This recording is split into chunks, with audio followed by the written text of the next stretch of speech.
우리 신자들의 가장 큰 병, 우리 신자들이 가지고 있는 가사가 어디며 가드가 어디고 아스돗이 어디냐 하면 바로 이 지점입니다. 나를 채우고 남는 것을 가지고 내놓으려고 하니까 아무것도 안 됩니다. 우리의 신앙이 내가 내놓은 것이 전부가 아니라 하나님이 어디를 내놓으라고 하시는가를 비교해 보아야 하는 것입니다. 거기에 바로 성장이 있습니다. 하나님을 믿는다는 것, 하나님 백성으로 산다는 것은 하나님이 원하시는 것, 하나님의 뜻에 우리를 복종시키는 거란 말이에요. 그런데 많은 하나님의 백성들이 하나님의 뜻에 나를 복종시키기보다는 내 뜻에 하나님의 뜻을 맞추려고 해요. 내 뜻과 내 기대대로 모든 것이 이루어지기를 바란다는 거예요. 그래서 내가 하나님 앞에 헌신하는 것도 내 방법대로 하려고 그러고 내가 하나님 앞에 무엇을 하는 것도 내 기준대로 하려고 해요. 이러다 보니까 하나님의 뜻은 온데간데 없고 내 뜻만 있다는 거예요. 또 오해하는 것 중 하나는 우리가 하나님을 믿었기 때문에 믿지 않는 자들보다 무엇인가 더 잘 되어야 한다는 착각을 할 때가 많다는 거예요. 믿기 때문에 믿지 않은 자들보다 더 잘나고 더 특별하고 더 무엇인가 성공해서 하나님 믿는 사람은 다르구나. 그것을 보여주고 싶어 한다는 거예요. 그런데 하나님은 이렇게 우리를 부르지 않았다는 거예요. 내가 하고 싶은 거 다 하고 누리고 싶은 거 다 누리고 내 기대와 소원대로 모든 걸 다 이루어진 다음 하나님 앞에 뭘 하는 것이 아니라 그것들이 이루어지지 않고 채워지지 않더라도 여전히 하나님의 사람으로서 하나님의 백성으로서 내가 마땅히 해야 할 일을 해야 된다는 거예요. 내 안에 상적인 어떠한 것, 내 기준에서 내가 원하는 어떠한 것들을 먼저 이루고 그것을 성취하고 싶은 마음이 있는 것을 조심하라는 거예요. 이스라엘 백성들이 가나안 땅을 정복하고도 한 세대가 지나고 나서 다시 역전돼서 가나안에 남아있던 원주민들이 이스라엘 사람들을 괴롭혔어요. 왜 그러냐면은 그곳에 남아있는 가드와 가사와 아스돗 같은 그러한 중요한 거점들이 정복되지 않았기 때문에 여호수아 시대 때 정복했으면 됐는데 그걸 정복하지 못해서 왜냐하면은 너무 힘드니까 여기까지만 하자 하고 나머지는 그냥 누리며 살려고 하다가 한 세대가 지나지 못해서 이스라엘 백성들이 큰 곤욕을 치렀어요. 우리 역시 이러한 부분을 조심해야 된다는 거예요.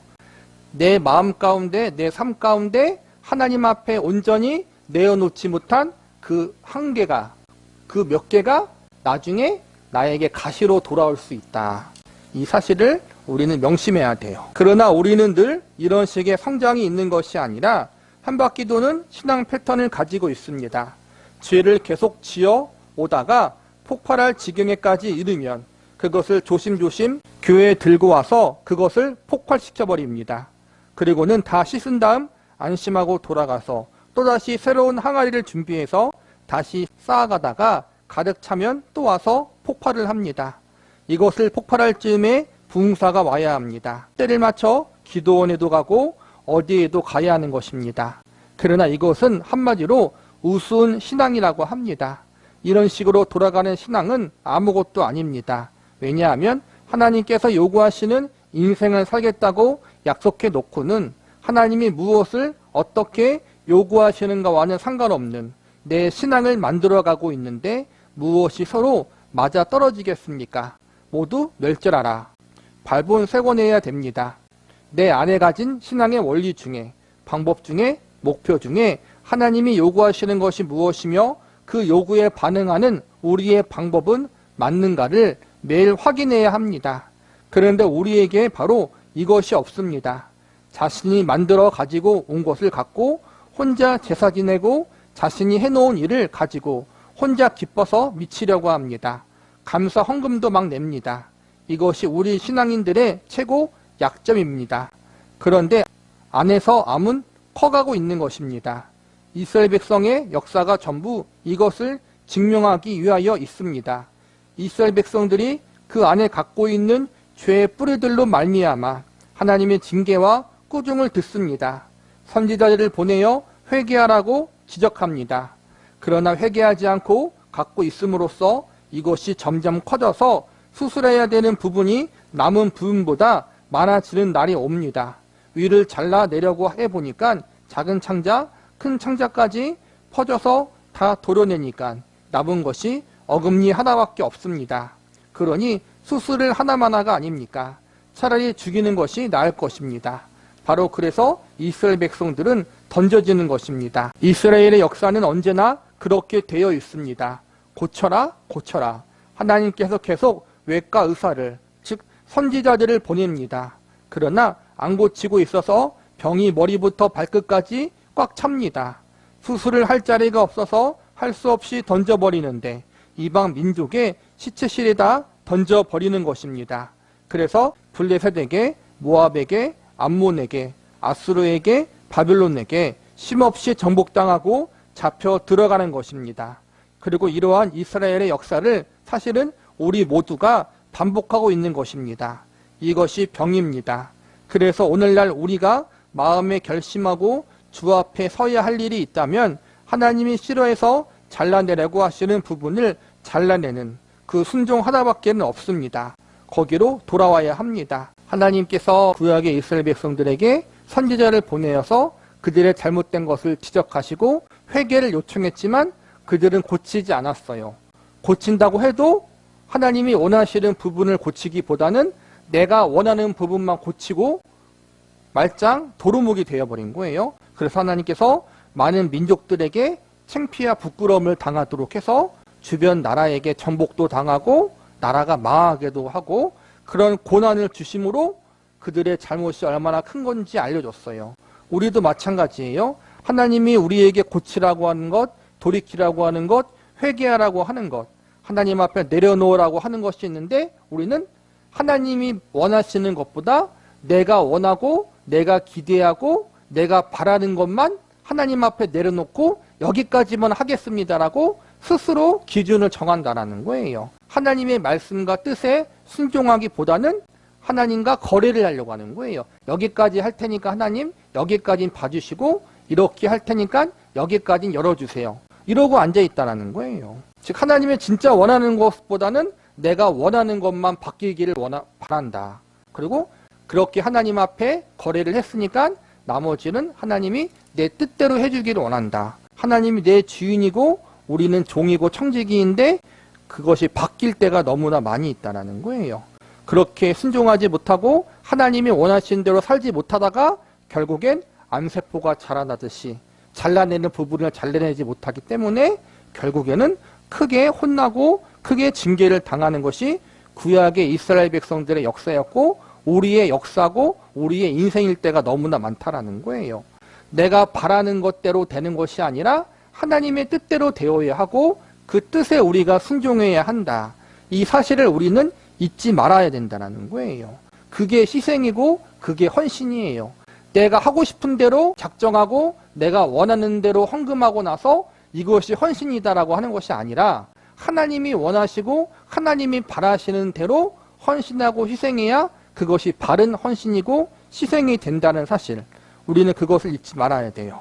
우리의 삶이 그렇지 않습니까? 내가 살아야 하는 것이 나를 만족해하고 내가 책임진 모든 사람을 만족해하고 난 다음에도 할 수 있도록 된 신앙이라면 거기에 왜 순교를 요구하겠습니까?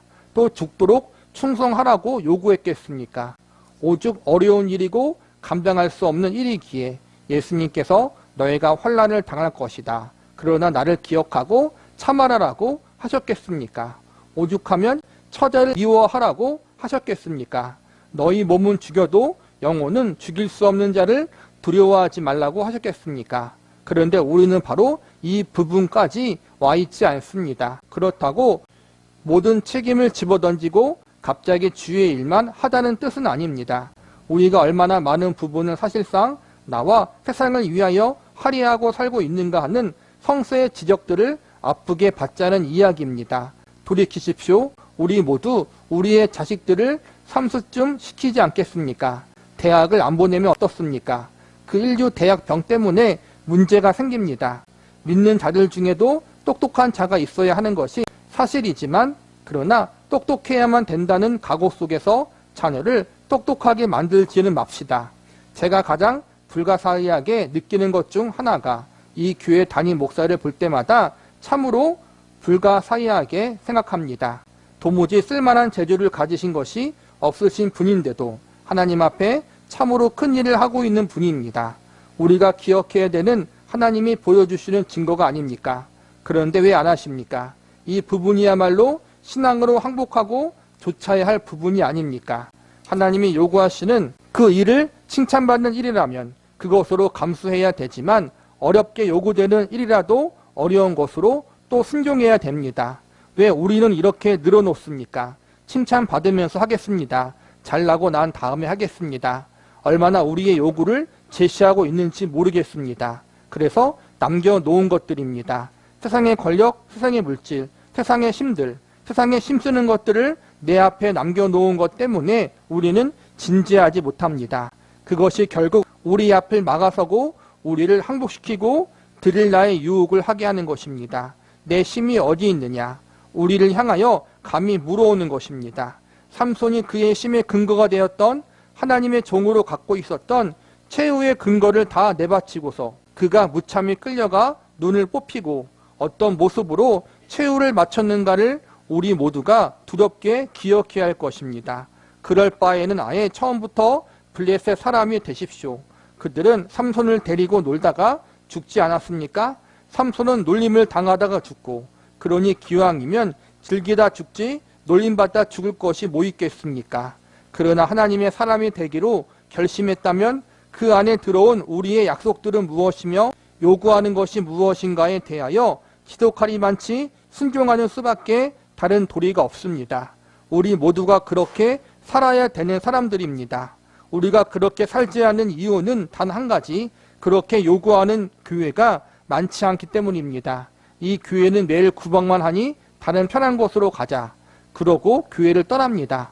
모든 교회가 다 같이 교인들의 허점을 찌르고 도려내도록 해야 하는데 그렇지 못하고 여기서 안 되면 저기로 도망갈 곳이 있기 때문에 문제 중에 문제가 발생하는 것입니다. 이왕 하나님의 백성이 되었다면 사실 고생할 각오를 해야 된다는 거예요. 하나님의 사람으로 부름받았던 삼손이 많은 능력을 갖고 있었음에도 불구하고 세상의 것을 사랑하고 세상의 것에 목매어 살다가 한쪽 발을 담가놓고 살다가 비참한 최후를 맞이했잖아요.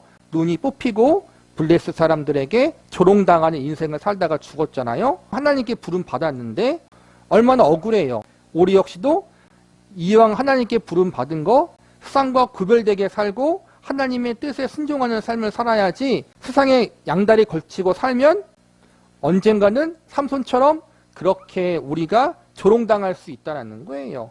조롱당할 거면 차라리 하나님 안 믿고 세상 즐기다가 살다가 그렇게 멸망당하면 되는데 하나님 믿고 예수님 믿고 왜 그렇게 사냐는 거예요. 이왕 하나님의 백성으로 사는 것 우리가 고생할 각오를 하고 생과 양다리 걸치지 말고 하나님의 뜻에 맞추어서 살려고 하자. 우리가 그런 각오를 가지고 살아야 된다는 거예요. 어떻게 하시겠습니까? 우리 안에 갖고 있는 세상의 거점들을 버리십시오. 살지 말라는 이야기가 아닙니다. 세상의 것을 추구하기 위하여 남겨놓은 것이 있다면 오늘 정리하시기 바랍니다. 그것은 하나님이 책임지실 것입니다. 공중에 나는 새를 보라, 들에 핀 백합화를 보라. 오늘 있다 내일이면 아궁이에 지펴질 들풀을 보라. 이것이 하나님의 약속입니다. 우리는 그의 나라와 그의 뜻을 위해 부름받은 사람들입니다. 이것이 우리의 자랑입니다. 소극적인 문제가 아닙니다. 이것이 우리의 보람입니다. 이것을 모르고 인생을 놀아는 것 같이 바보스러운 것도 없습니다. 왜 이것을 놓치는 것입니까? 왜 두 다리를 걸치고 계십니까? 하나님 앞으로 돌아오십시오. 그렇게 살아야 우리에게 경험할 감격이 있는 것입니다. 듣는 설교밖에 없으니까 목사가 자랑하는 경험, 목사가 겪었던 경험밖에 없습니다.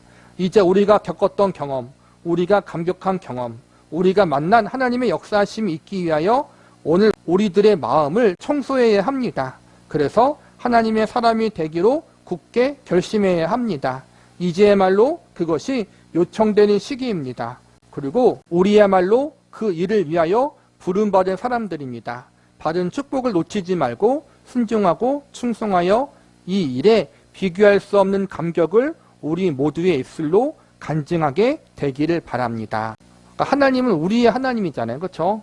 어떠한 유명한 목사님의 하나님, 어떠한 큰 교회의 하나님이 아니라 우리의 하나님이에요. 예수님이 우리를 위해서 십자가에 돌아가시고 예수님이 우리를 위해서 부활하신 것처럼 우리가 만난 하나님, 우리가 경험한 예수님을 우리가 품고 이 땅에서 인생을 살아야 된다는 거예요. 하나님과 내가 1대1로 바로 서서 그 하나님이 나에게 원하시는 믿음의 삶을 이 땅에서 인생으로 살아가야 한다는 거예요.